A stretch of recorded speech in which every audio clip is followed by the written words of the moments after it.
Ladies and gentlemen, boys and girls, welcome back to Learning Gallery. You're watching series IELTS to Clear Visa IELTS, where I aim to take you beyond the basics of IELTS test preparation.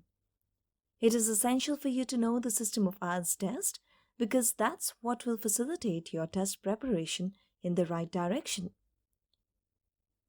Well, when you go on a date, you know what would be expected from you, isn't it?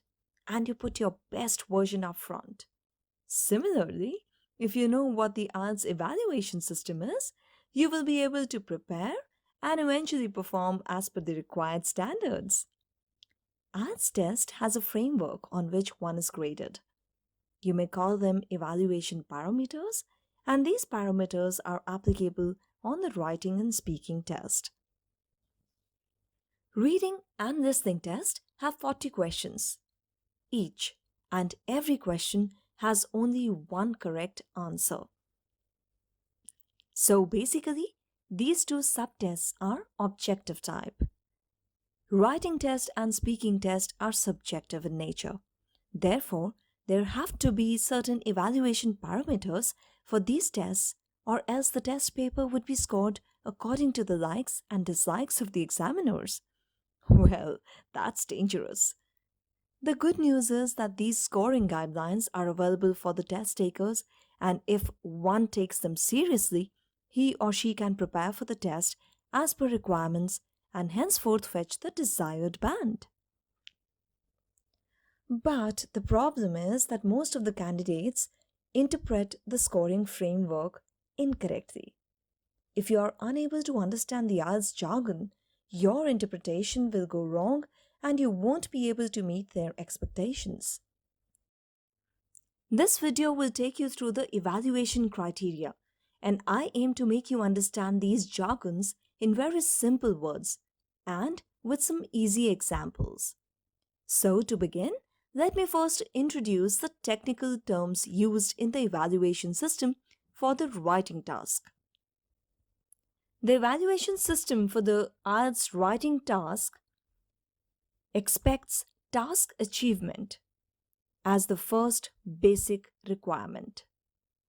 Then it is coherence and cohesiveness, lexical resource, and of course, since it is a language competency test, grammar range and accuracy are also a part of the evaluation criteria.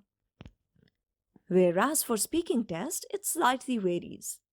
Here you will be scored on coherence, and since you are talking, fluency holds a lot of importance, which depends a lot on the lexical resource, then grammatical range and accuracy for obvious reasons, and pronunciation, which can be challenging because of the diverse environment we all live in.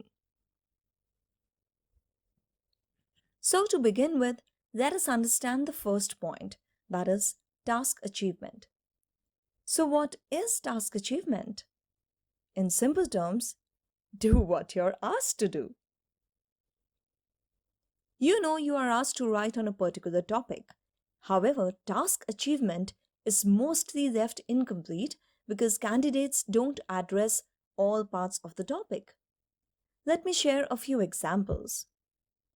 If there is an essay topic like the one mentioned below, you will first be expected to elaborate this statement. This would include a brief description of how and why people are buying stuff online. Then advantages for both individuals as well as companies. And followed by disadvantages for again both the individuals as well as companies. Wrapped up with a summary of the essay and, of course, a closing statement. Essay writing rules are explained in an earlier video. Do watch the video to learn proper structuring techniques. The video link is available in the description of this video as well. Now let us take another example of an essay. The given topic again has certain standard expectations as far as task achievement is concerned. So if you haven't elaborated this statement and not explained the public opinion, and not given a brief on how the government is spending money on arts, also If you haven't detailed some examples with the forms of art on which government spends money, then for sure your task achievement is incomplete.